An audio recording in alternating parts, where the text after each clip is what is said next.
It is November and I am in Ennis, Montana on an elk hunt.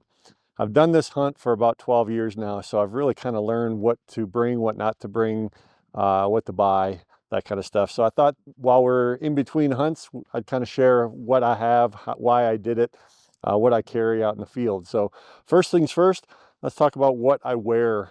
I've done it where I've had sub-zero temperatures. And then we're here right now, and again, it's November and it's 50 degrees and sunny. So over 12 years, you just learn that you got to bring everything, really. So I've brought really light stuff. You certainly want to have layered bases, and I've brought medium stuff, and then I brought really heavy stuff and even rain gear. So really smart to kind of bring everything. Hopefully you can bring a lot of suitcases because you want to be prepared. Going down, I wear KUIU stuff. KUIU is great. A lot of brands out there, but they really have a good high-performing jacket and pant system. They got the ruggedized knees for, when you're on the ground trying to get set up.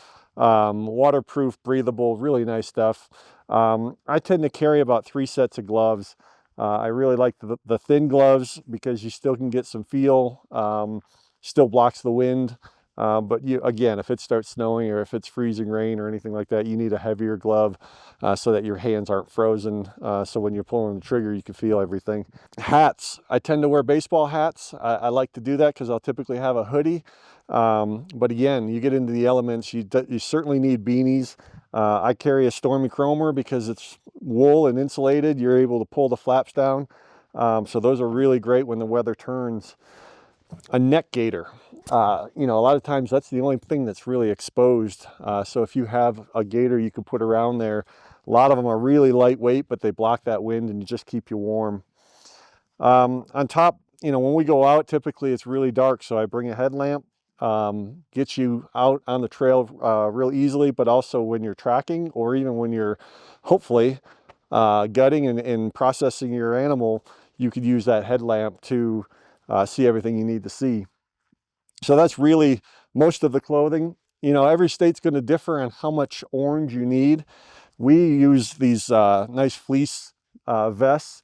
In Montana, it covers the required square inch that you need, but it could be worn with just a really light base underneath it and just it, or you can get them big enough where you can wear it over a really heavy coat. So really nice, quiet, warm pockets. It's just a great overall fleece. So that's really what I wear. The next thing is what I wear for equipment. I've gotten a couple different bino rigs. I had the Sitka one, Eberly stock. They're both really good, but once you get them, you kind of realize that there are things you like and there are things that you wish were a little bit better. I just got the marsupial and I don't know if I found anything I don't like about it. It's got modular pockets that clip on for your rangefinder. It's got the cord attachment so you don't ever have to lose or drop. Accessory pocket, but it's all magnetized. So it's really quiet out in the field, automatically shuts so you don't leave your bino case open and snow gets in there and now you can't use your binos. Elastic pocket for a flashlight. This is cool because they have a pistol rig underneath, so I keep my Smith & Wesson 45 in case you run into any bear or anything like that. Really comfortable setup, just really easy to put on and wear.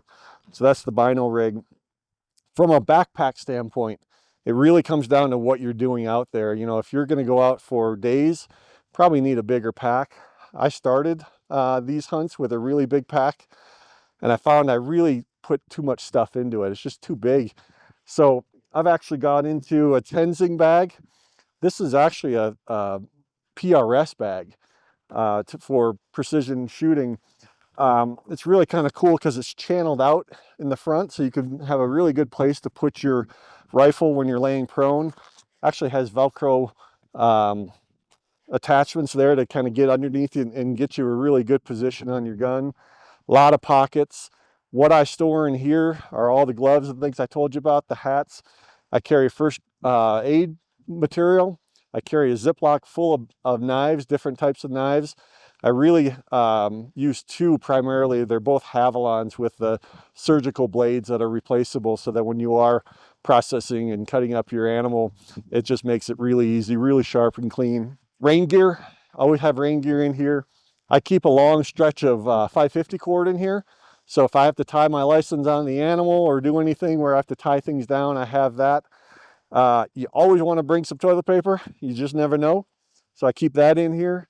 But I keep a small enough bag that I'm not putting all kinds of things in there that I really don't use, and it just kind of bogs you down and gets you more tired than what you're going to be doing, because you're going to be doing a lot of walking. From a rifle standpoint, you know, we've done all kinds of calibers. I've shot many with 6.5 Creedmoor, and we've had some success, but I really like a bigger cartridge. We're doing some 7mm PRC out here, and it's doing really, really well. I shoot a Gunworks in 300 Win Mag, and it does everything I need it to do. Great, great rifle, very accurate, nice trigger. And then I'm using our Voodoo 5-25 on it. It really comes down to what your expectations, maybe ask your guide what your distances are going to be. We've had them from 150 yards to about 500 yards. I don't like to take a shot any further than that. So to have 25 power is really nice, especially if you're able to kind of get into a position where you're really comfortable. But typically I wouldn't be at that range. I'm somewhere in the 15 power, but to have that range capability is really nice. It's a really short optic, so it doesn't take up a bunch of space. Really good eye relief, comfortable sight. For a suppressor, I use a dead air suppressor.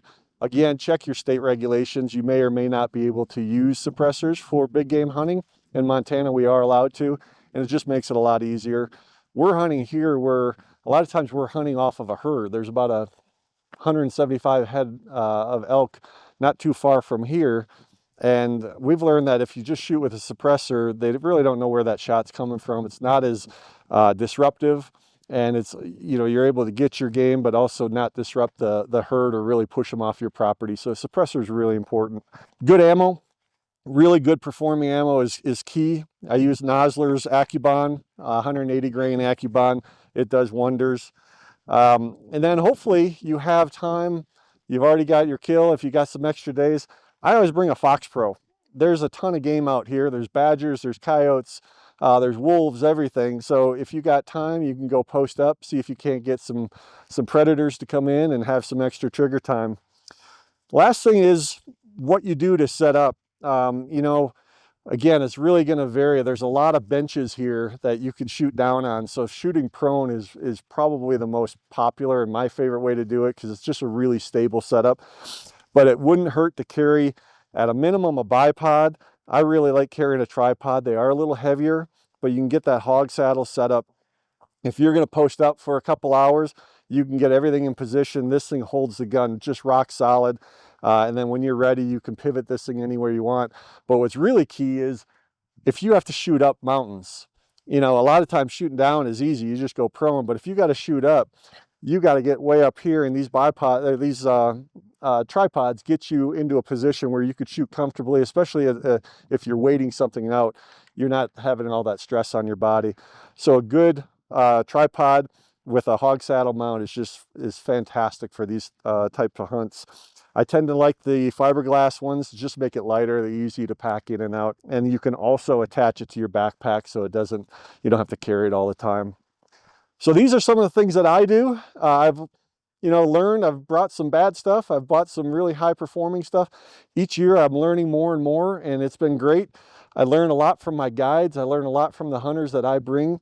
And each year I think I'm getting better and better. And I hope all of this review and education helps you when you get out on your big game hunt. Bring the right stuff and get your game. Thanks for watching. Close out with, if you want to learn more about the Voodoo lineup or any of the EOTECH products, however you want to do that. Okay. Closer, just push them to the website. Okay. So that's a little bit of what I do. It's been a lot of years. I brought some bad stuff. I've brought some really high performing stuff. I've learned a lot from guides and hunters that are out here. So this is what I bring. Hopefully this teaches you maybe what to bring, gets you more aware, so that when you're out on your big game hunt, you have the right stuff for the success that you're going to have. For more information on our optics, go to eotechinc.com. Have a great hunt. Perfect. Do you want to, this is just a little soundbite, say, I want to hear about your kit. Okay. Yeah, I can do that. What you run.